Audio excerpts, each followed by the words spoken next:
Saludo con mucho gusto a todas las personas que nos siguen a través de nuestras redes sociales. El día de hoy en la redacción de ABC Noticias hacemos comunicación con el doctor Alfonso Velázquez Trejo. Él es profesor de la Universidad Veracruzana, economista y evaluador en los comités interinstitucionales de evaluación de la educación superior. Muy buenas tardes, doctor.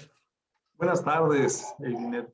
Lo hemos invitado al día de hoy para que platique con nuestra comunidad de ABC Noticias sobre la Universidad Veracruzana, retos y desafíos de la educación superior. La universidad en este momento está en un proceso de renovación rectoral y nos parece una oportunidad para reflexionar sobre un diagnóstico de cuál es la situación actual de nuestra casa de estudios y cuáles son las áreas que debería fortalecer. ¿Qué opinión tiene? ¿Cuál es su diagnóstico sobre la situación en la que se encuentra la Universidad Veracruzana? Muy bien. Pues antes que nada, muchas gracias por la invitación. Asimismo, espero que esta reflexión, este análisis, pues contribuya a la discusión de lo que se requiere, de los elementos que se requieren para renovar, para actualizar, para rediseñar a la Universidad Veracruzana, que realmente muestra ya en estos momentos condiciones verdaderamente preocupantes. Fíjese usted que he estado siguiendo algunas de las propuestas de los candidatos a ocupar el cargo de rector, y realmente se identifican en general algunas tendencias generales en sus ejes temáticos, en sus líneas argumentativas. Una de ellas son las de los financieros.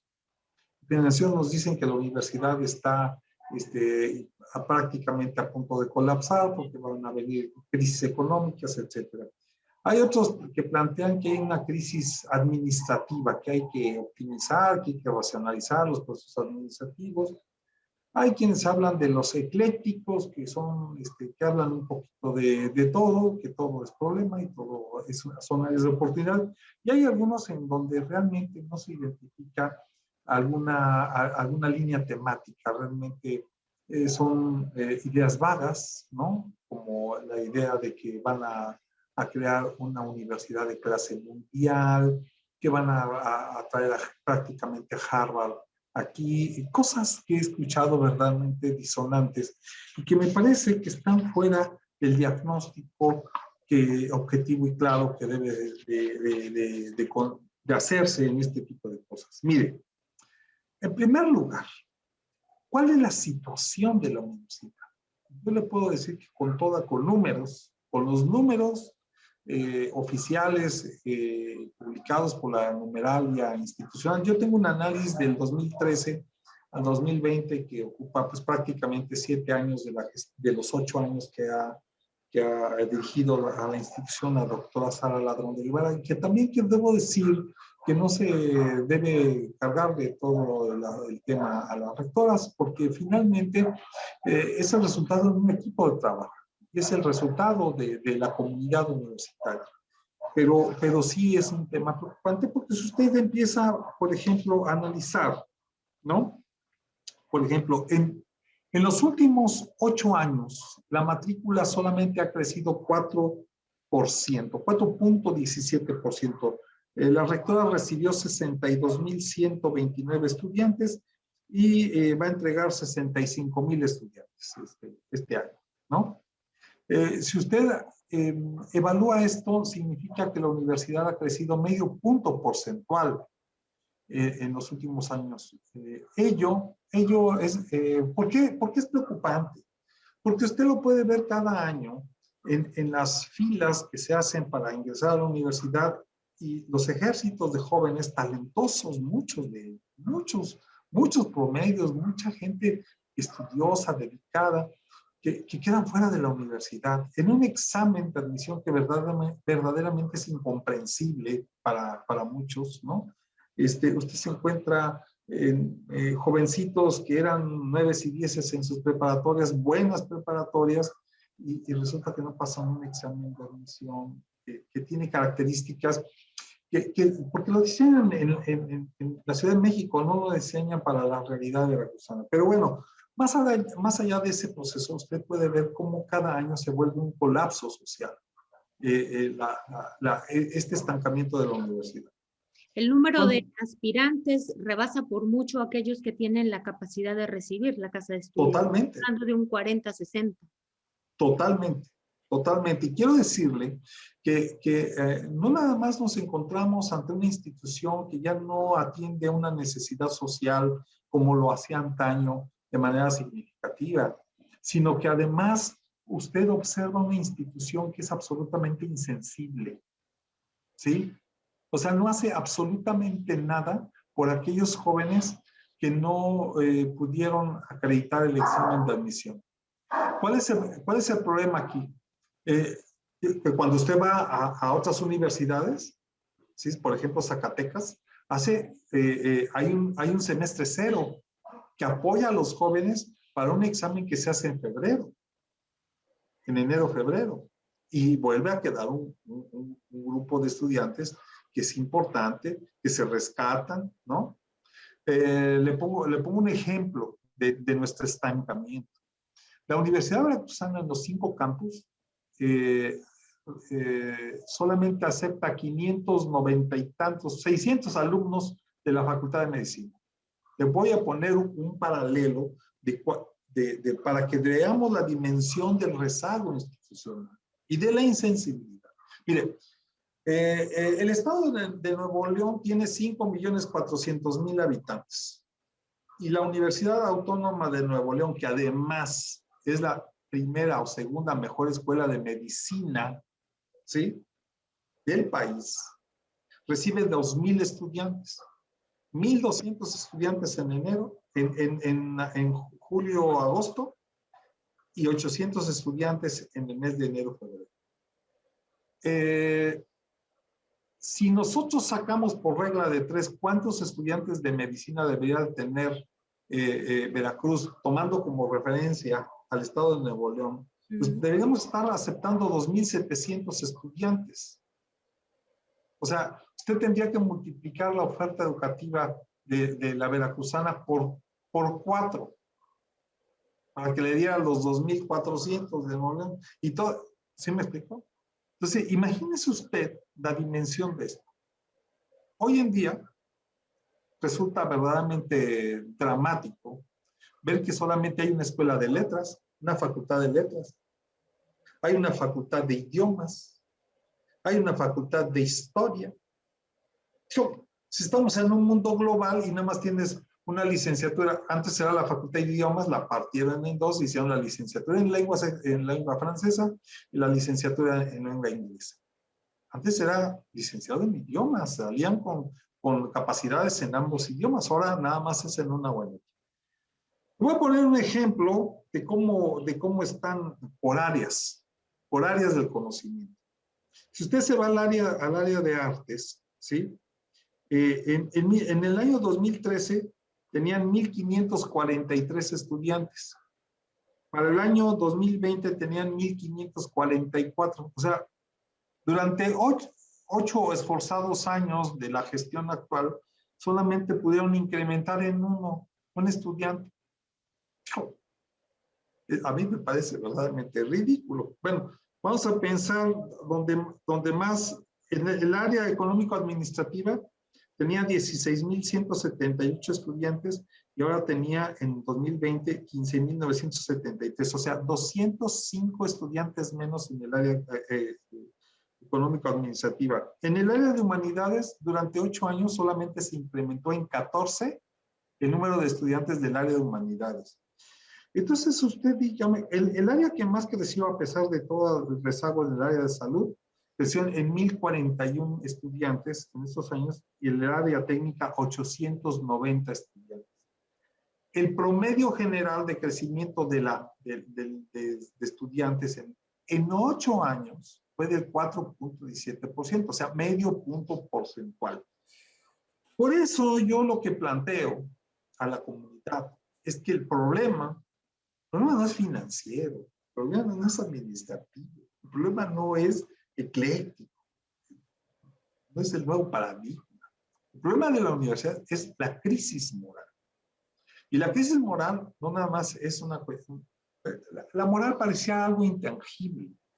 La moral es algo que se expresa en las estructuras administrativas, operativas, en la forma, en la ética colectiva, en la moral colectiva, en los resultados.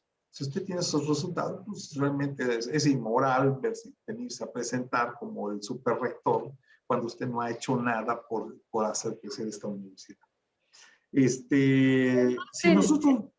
Perdón, Sí. además del rezago en la matrícula, ¿qué otro eje, qué otro elemento de los que ustedes utilizan para evaluar a las universidades, a las instituciones de educación superior, le parece puntual para describir la situación actual de la universidad? Le voy a poner un ejemplo. Por ejemplo, la matrícula por región. Jalapa en el año 2013 tenía 26,547 estudiantes. Ahora tiene 25,000. Resulta que el decremento es de 1,341 estudiantes. ¿Usted sabe lo que son 1,341 estudiantes que antes demandaban las pensiones, los departamentitos, todo este tipo de cosas? En Jalapa hay una caída en el número de estudiantes. Digo, los salones no se han disminuido, no se achicaron los salones. Lo que ha sucedido es que hay una política de restricción al ingreso de estudiantes. ¿Sí? El modelo educativo integral y flexible establece que solamente debe de haber no más de 25 estudiantes por grupo, porque es la condición necesaria y suficiente para que le demos una atención personalizada a los estudiantes. Digo, con todo el respeto, ¿sí? Eso está muy bien en el discurso, pero lo que ha servido eso es para cerrar el número de espacios dentro de la Universidad Veracruzana para fomentar la educación de las universidades privadas. Si mañana usted incrementa al doble la oferta educativa de la Universidad Veracruzana, los espacios para los estudiantes, se acaban muchas universidades privadas, ¿sí? Entonces, la Universidad Veracruzana está inserta en una política de privatización que no ha cambiado de la educación privada, que fue la idea de los 90s, de principios de los 90s, la idea de que la educación privada era mejor y superior que la educación pública. Y ya llevan 30 años y salvo sus honrosas excepciones, como los que siempre sabemos, el TEC de Monterrey, la Ibero, la UDLA, etcétera, no han acreditado que sean sustancialmente mejores, ¿no? Bueno. En el tema de la pertinencia social, ¿cómo ubica la Universidad Veracruzana? ¿Está atendiendo a través de sus licenciaturas, sus programas educativos, las necesidades de las diferentes regiones de Veracruz? Mire, la oferta educativa que tiene la Universidad Veracruzana es evidentemente pertinente. O sea, la formación de biólogos, de químicos clínicos, de químicos farmacológicos, eso es pertinente. El problema es que tenemos una diversificación de la oferta educativa que no atiende a las necesidades reales. La Universidad Veracruzana desde hace 20 años debió de haber generado una carrera que estuviera ya enfocada al desarrollo de vacunas, de medicamentos. Hay licenciaturas en farmacia, ¿no? No farmacobiólogos, sino diseño ya de medicamentos, porque el farmacobiólogo es un poco más amplio, tienen otras más tareas. Les voy a poner un ejemplo. La licenciatura en Historia del Arte. Vamos, si quiere, por áreas. Desde Historia del Arte. Es lo que estudió el príncipe de Gales, el príncipe de Inglaterra, la carrera que tiene Kate Middleton. Acuérdense que Morelos decía que para que nosotros tuviéramos una sociedad justa, debía de educarse igual al hijo del peón, al hijo del minero, que al hijo del hacendado. Eso no existe. Le puedo poner, por ejemplo, el caso de ciencias políticas, administración pública. Yo soy evaluador de CIES en esas áreas. Hay una reconversión de la licenciatura de publicidad y relaciones públicas que se hizo ahora la licenciatura en ciencia política y gestión pública. Yo tengo mis dudas, ¿no? Sobre esa licenciatura y además, podemos hablar, no sé, de otras muchas áreas del conocimiento que son indispensables, desde TCUs. Por ejemplo, si usted quiere estudiar para podólogo, no hay aquí. Usted tiene que irse a Puebla, ¿sí? Que funciona los fines de semana, por cierto, ¿sí? Le puedo decir, por ejemplo, la matrícula de posgrado por región. Por ejemplo, en la región Coatzacoalcos-Minatitlán, la oferta el número de estudiantes de posgrado cayó en 74%. En Jalapa, 2%, menos 2%. La única región donde creció fue Veracruz, 37% creció posgrado, pero Córdoba, Orizaba cayó 32%, 44% en Poza Rica, Tuxpan, 74% Coatzacoalcos. Pero cuando usted revisa... Cuando hablamos de que disminuye la cantidad de posgrados. ¿Qué significa? Pues que estamos perdiendo los conocimientos de frontera, que esos posgrados que estaban en el Programa Nacional de Posgrados de Calidad, pues ya salieron porque ya no tienen calidad, ¿no? Y obviamente que estamos quedando rezagados. Pero además pasa una cosa muy simpática. Si usted revisa los datos del número de investigadores contratados en estos 8 años, creció 10%. Creció 10% el número de investigadores contratados, pero se nos cayó el posgrado 7.6% en términos generales. Entonces, ¿qué gente están contratando? Pregunto yo. Esos investigadores no están impactando en el área de posgrados. ¿Sí? Bueno, podemos seguir hablando, por ejemplo, las opciones de formación profesional, hablando de la pertinencia social de la formación. Prácticamente estamos igual. No ha crecido, la oferta de licenciatura está prácticamente igual. TCUs, aquí dice que decreció 40% los TCUs, ¿sí? Posgrados cayó 1.6%, o sea, usted ve caídas en todas las áreas sustanciales de la universidad. Las opciones de licenciatura por área académica, bueno, el área biológica o agropecuaria dejó de existir una, en el área de humanidades dejaron de existir 2 y en el área técnica 3. Pero por otro lado, en el área económico-administrativa se incrementaron 5 y el área de artes 1. El saldo entre los que se fueron y los que se quedaron, 0%. O sea, usted prácticamente su diversificación de la oferta educativa no se ha movido en los últimos 8 años. ¿Sí? Usted no tiene nuevas opciones.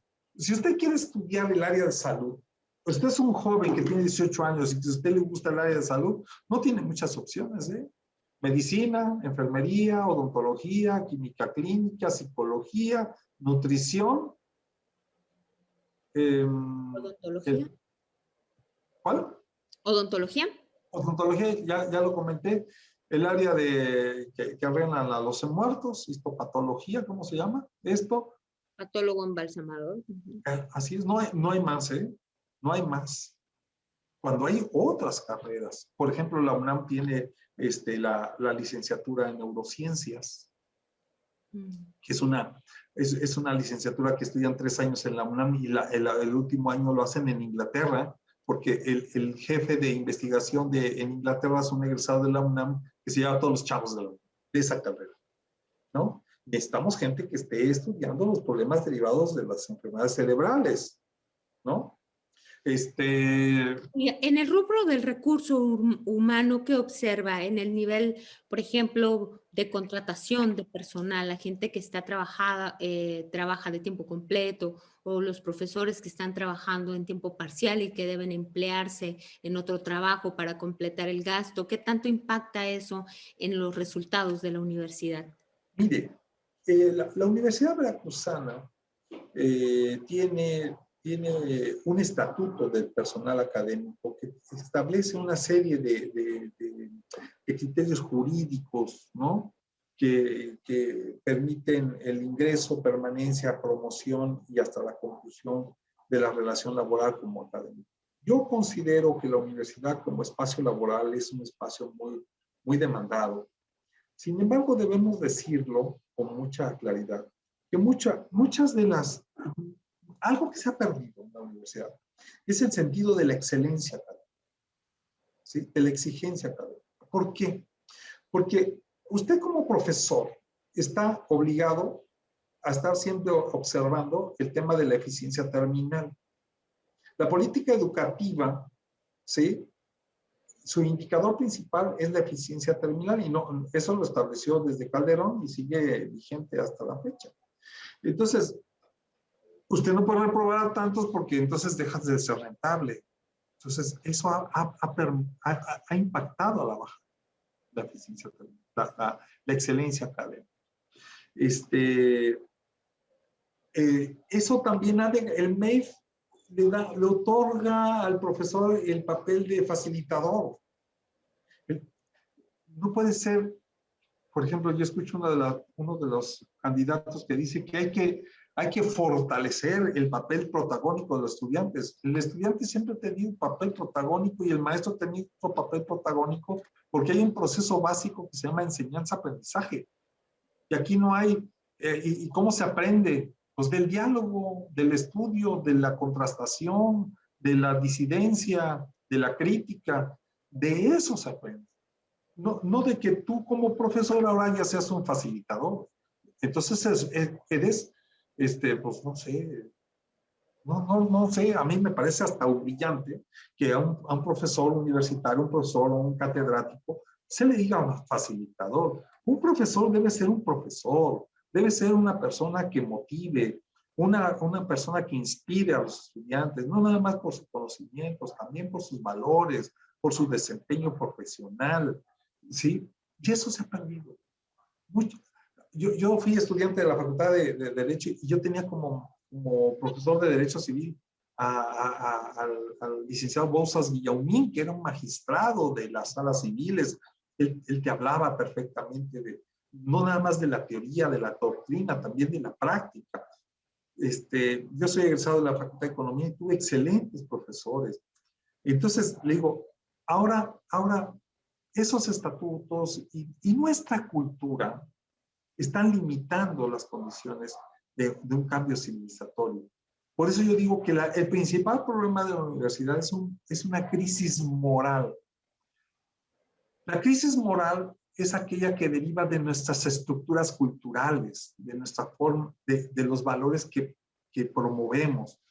Y obviamente muchos de los valores que se promueven están asociados al clientelismo, al amiguismo, al compadrazgo, a ese tipo de esquemas.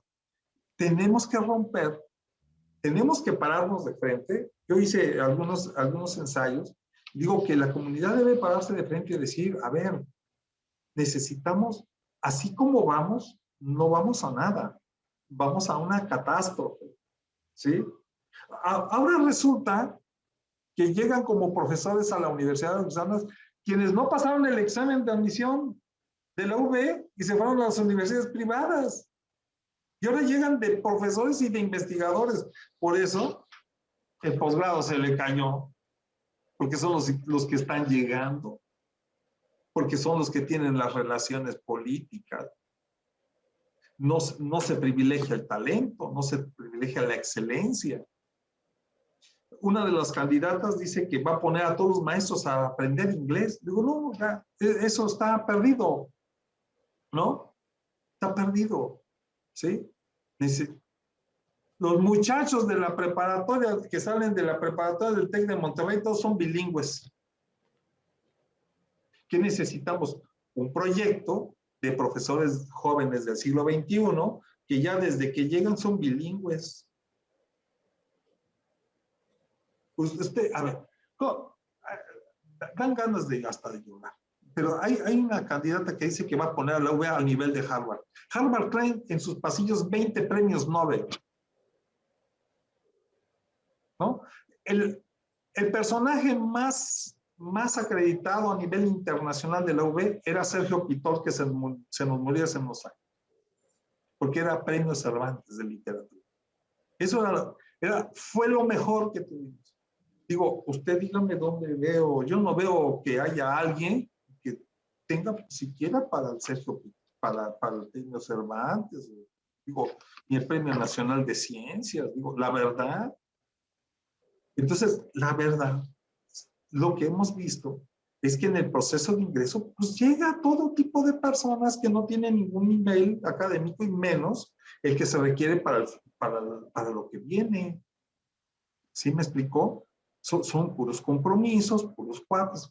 Y ahora ya empieza a haber una versión así como universitaria de los sindicatos, de otros sindicatos educativos.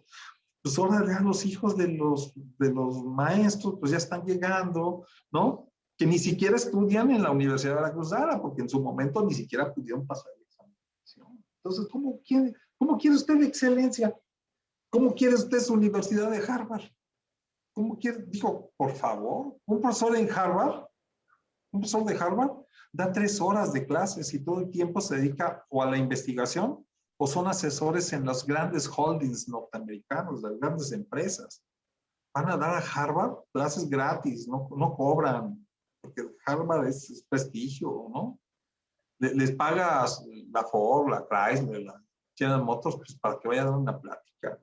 Pero aquí, pues, la verdad, o sea, el día que los hijos de los Chedraui y de los que gobiernan este estado vayan a la Universidad Veracruzana, se lo creo. ¿Usted cree que los hijos de dinero de este país vienen a nuestra universidad? No. ¿De nuestro estado? No. Mandan a sus hijos al TEC de Monterrey, los mandan a la Náhuac, a la Ciudad de México, ni siquiera la de Jalapa, la de la Ciudad de México, la de Huizquilucan. Entonces, veámonos por objetivo. ¿Qué, ¿Qué hacer en este proceso de renovación rectoral? ¿Cómo retomar estos puntos? ¿Cómo poderlos incluir para pensar en un nuevo tiempo para la universidad? Para afrontar. En primer lugar, lo que tiene que haber es seriedad. Lo primero. Digo, por favor, digo, ¿cómo que la universidad inclusiva y un paradigma y la universidad de clase mundial? Por ahí alguien dijo, por favor, seamos serios. Digo, no hay seriedad. Yo no veo seriedad, no veo profundidad. ¿Sí? Lo que veo es que no traen un diagnóstico claro. Con ese diagnóstico no vamos a llegar a nada. Bueno, hay quien propone que vamos a hacer una ciudad industrial dentro de la UB. ¿Qué es lo que hay que promover? Ciudades industriales dentro de la UB. Pues solo que traiga 10,000 millones de dólares para la inversión inicial, porque pues ¿de dónde van a salir? Pues, ¿no? Digo, no hay seriedad. ¿De dónde? Entonces, con esas propuestas, la verdad, pues a mí se me llenan los ojos de lágrimas porque la verdad no hay manera de que haya algún tipo de solución. ¿Qué le urge a la universidad? ¿Qué le urge? Porque se nos está acabando. Le urge crecer. Crecer en la diversificación de ofertas educativas, de nuevas licenciaturas, nuevos TCUs, romper con el modelo educativo integral y flexible, darle las gracias por los servicios no prestados, ¿sí? Recomponer lo básico. Lo básico es la relación profesores y estudiantes y la construcción de comunidades de aprendizaje. El MEIF promueve el individualismo, no promueve el conocimiento colectivo. Pero es que además el modelo flexible de la Veracruzana y en México, porque no nada más aquí, pues es una versión tropical del modelo flexible norteamericano y europeo. Allá el modelo es diferente. Allá el maestro tiene su salón y los muchachos van al salón. Y dentro del salón está su biblioteca y está su laboratorio y está todo. Aquí no, aquí el maestro tiene que andar cargando las fotocopias o la USB para darles los materiales, ¿no? Entonces, ¿cómo quieres? ¿Cómo quieres? ¿Sí? Este, Estamos en pandemia, tenemos un regreso a clases virtual. ¿Cómo atender este escenario? pero, mire, yo les digo una cosa, lo que está rescatando a la educación superior es la comunidad. Digo, se lo platico por experiencia propia, cuando se vino este asunto y que había que dar las clases en virtual y etcétera, etcétera, y la angustia de que no podías entrar y que no te funcionaba el Eminis y que se saturaba y todo, bueno, ¿qué hicimos? Bueno, pues, hubo maestros que contrataron el servicio de videoconferencias. Fue una curva de aprendizaje intensivo. A mí me da risa porque hay candidatos que dicen vamos a fomentar la educación digital. Pues ya no tienes que fomentar nada, ya se hizo, eso ya se hizo, ¿no? Ya nomás pues hay que formalizarla. Dice, bueno, ya a partir de ahora pues vamos a ya a dar tantas virtuales, ya, eso ya se hizo. Ya, es más, hay quien está feliz de que sea la educación así. Al principio era una resistencia, había un colapso emocional porque entender la interfaz es complejo. Entonces, pero ya una vez que ya la entienden, sí, ya los que promueven esa innovación tecnológica pues están fuera de la realidad. Yo no sé qué están viendo. Ya la gente trabaja en digital. Entonces, pero sí me urge ampliar la oferta educativa. Hay varias cosas, mire. Una crisis moral, ¿cómo se enfrenta? ¿Cómo enfrentar una crisis moral? Primero, un rediseño institucional. La Universidad Veracruzana, como está diseñada y con la iniciativa de ley que presentó la actual titular de la rectoría, es una calamidad. No resuelve nada. Mantiene la misma estructura, ¿no?, de tensión entre los directores generales de las áreas académicas y los vicerrectores. ¿Sí? Aquí lo que se requiere es que el vicerrector sea un vicerrector de verdad y que tenga sus áreas académicas en las regiones. Le voy a poner un ejemplo de lo mal que está la propuesta de la ley orgánica. Mire, la ley general, la Constitución Política de los Estados Unidos Mexicanos, en el artículo 103, establece que todos los órganos autónomos, sean de la naturaleza que sean, deben tener un titular del órgano interno de control designado por el Congreso. La única institución en el estado de Veracruz que ha hecho, que está perdido en eso, es la Universidad Veracruzana, que incumple con el ordenamiento constitucional. Segundo, todos los maestros de la Universidad Veracruzana estamos obligados por la ley, no nada más por la Constitución. El artículo 108, cuarto párrafo, señala la obligación de los servidores públicos, seamos maestros cualquiera que sea, de hacer nuestra declaración patrimonial y declaración de conflicto de intereses. ¿Sí? Incumplimos completamente con ese ordenamiento constitucional. ¿Sí? ¿Qué otra cosa? Necesitamos someternos, la Universidad Veracruzana tiene que someterse al ordenamiento constitucional. Ahí hay omisiones, hay incumplimientos de deberes legales, hay responsabilidades administrativas muy poderosas en contra de la gestión actual. Entonces, simple y llanamente, ¿qué tenemos que hacer? Un rediseño normativo acorde con la realidad normativa de este país, primero. Segundo, tenemos que ponernos de frente, no al MEIF, tenemos que poner de enfrente a la excelencia académica y reconocer que lo que nos conviene es traer al mejor. Si usted quiere tener un equipo campeón, ¿a quién va a traer? Pues al mejor entrenador. ¿Sí? ¿Por qué no le hicimos enclavados ahora en la Olimpiada? Pues porque Salvador Sobrino se fue a dirigir a los atletas de Australia que sí sacaron medallas. El entrenador de Taekwondo, pues ya se fue a entrenar 4 años con los egipcios, ya sacaron medallas. Porque se llevaron al mejor. ¿Por qué recibieron como héroe a Messi en el PSG, Paris Saint-Germain? Porque llegó el mejor.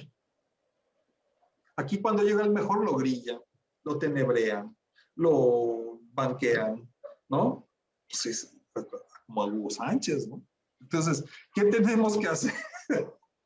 Traer lo mejor. Yo le propondría a cualquiera de los candidatos a rector, ¿no? Que hagan un programa sencillito, sencillito, que se llame Docentes del siglo XXI. ¿Usted sabe cuántos estudiantes mexicanos y veracruzanos andan en Europa esperando regresar a México, a la Universidad Veracruzana? Y que los esquemas culturales que nos comandan no los permiten llegar. Hay mucho talento fuera. Mire, el que aspiraba a rector, uno de los aspirantes que lo dejaron fuera de último momento, digo, más la ha hecho fuera que en la UB lo han corrido, ¿no? Como maestro. Entonces, digo, no ha de ser tan malo, es consejero nacional. Digo, es filósofo, es economista, es abogado, tiene un doctorado en España. Digo, ¿por qué no traemos a la gente de excelencia? ¿Usted sabe cuántos estudiantes están estudiando? Estudiantes veracruzanos están en el extranjero. Mire, yo puedo poner un ejemplo. Cuando yo fui estudiante, recibí a 3 profesores que eran muy jóvenes, que venían llegando de sus posgrados, que en aquella época tenían una maestría, una cosa como de locos. Porque ahora los doctorados y muchas cosas se han abaratado. Pero en aquella época, salir del CIDE, yo tuve a 3 profesores excelentes. Eleazar Galván, Arturo Méndez y Raúl Arias. Si hubiéramos tenido él hubiera entrado perfectamente en este programa de jóvenes, jóvenes profesores del siglo XXI, de aquella época, ¿verdad? Pues llegó hasta el rector. Entonces, si nosotros no escogemos a los mejores profesores, a los expertos, a los conocedores, a los que se desempeñan en la práctica y reconocemos ese tipo de cosas, vamos a seguir yendo para abajo, para abajo, y para abajo, y para abajo, para abajo.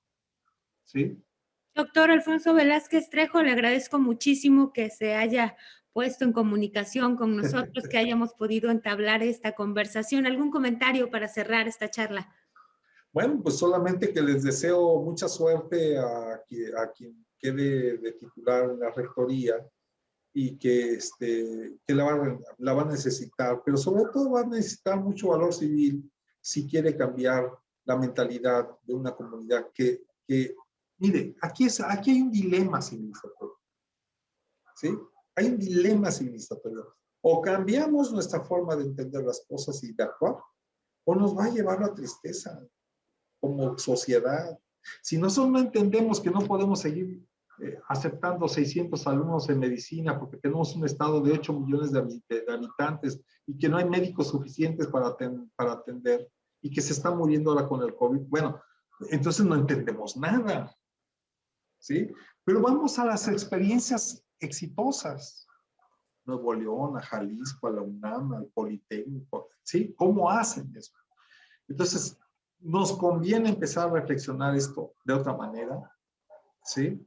Y plantear que el tema central ni es administrativo, ni es financiero, ni es ecléctico, ni es la ocurrencia. El problema que tenemos en el centro de esta universidad es nuestra profunda crisis moral. Gracias, doctor Alfonso Velázquez. Le agradezco muchísimo esta conversación. Él es evaluador de los comités interinstitucionales de evaluación de la educación superior, profesor de la Universidad Veracruzana. Muchísimas gracias por estar con la comunidad de ABC Noticias y, por supuesto, con toda la comunidad universitaria que se informa a través de este medio de comunicación. Muchas gracias. Saludos A todos ustedes.